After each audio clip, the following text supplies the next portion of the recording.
Welcome to my channel, Notorious Crafts. In this video, I will show you how you can make these miniature candles using polymer clay. They're great for miniature dollhouses or dioramas. Here's some of the supplies that I used. I have some white polymer clay, translucent clay, different types of clay dotting tools with ball ends. I also have some white liquid polymer clay that I'm going to use to make it look like melted wax on the candles. And for the wick, I'm going to use some black thread that I will glue into the candles. To start off, I took a little bit of white clay and the translucent clay, and I'm mixing it together with my fingers. The translucent clay will make my candle look a little bit more transparent and like a real candle. After the clay is mixed well together, I'm going to use both of my hands to roll it into a nice and even cylinder. And this will help create a nice round shape of my candle. And now I'm just going to use my X-Acto knife to cut up the clay into smaller pieces, and then this will help shape the candle. I want each one to be a different size, so I want some to be taller, some to be a little bit shorter, so I'm not measuring them out for each of them to be equal. As I was cutting, the candle lost a little bit of its cylindrical shape, so I'm just using my fingers to roll it out again. I'm using a dotting tool to start shaping out the top of the candle. The clay did get stuck to it at first, but I held it down a little bit so that way I could get a nice shape into the very top of my clay candle. After trying to shape the top of the clay, it did get a little bit deformed and top heavy, so I just continued to roll it out to get a nice even shape all around.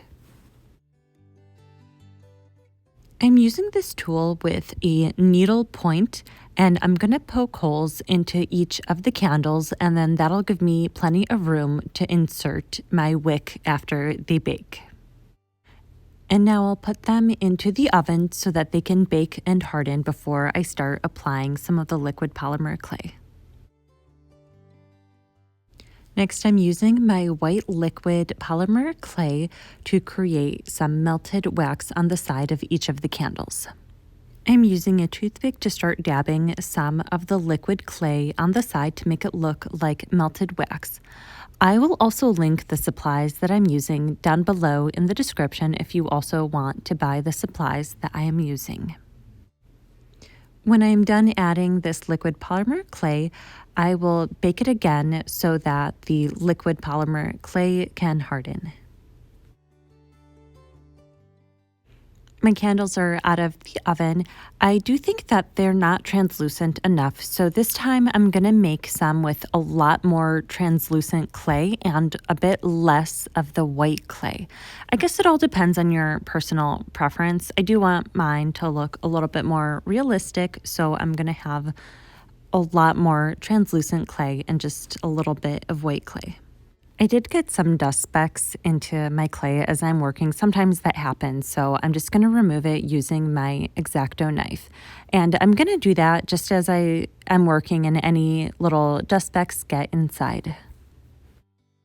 And I'm just going to repeat the same process as earlier. This time I did roll out a much longer piece of clay so that I could cut up a lot more pieces this time around. Also forgot to mention earlier, I am using a glass cutting mat. It makes working with clay so much more easier, and then I find that the clay doesn't get stuck to my surface as much.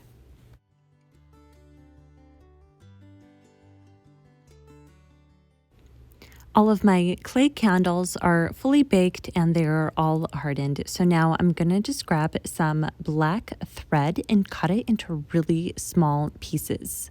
And that will be the wick of my candle.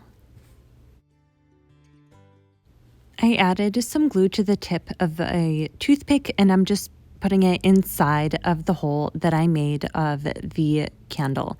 And that is where I will insert the wick. I used my needlepoint tool to get the thread all the way inside, and then I used some scissors to trim off the extra. I also don't want my thread to come loose after it's on the candle, so I'm going to use some Mod Podge, and that will seal off the thread from unraveling.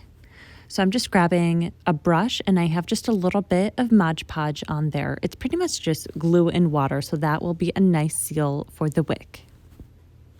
And that is the final step for creating these miniature candles. Here's the final result. I did make a lot of them. I am overall happy with how they turned out. I also like how the liquid polymer clay created a melted effect.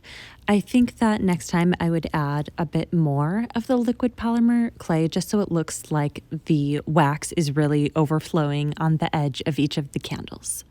As always, thank you so much for watching. Let me know your comments or your questions down below in the comments, and I'll see you guys in the next video.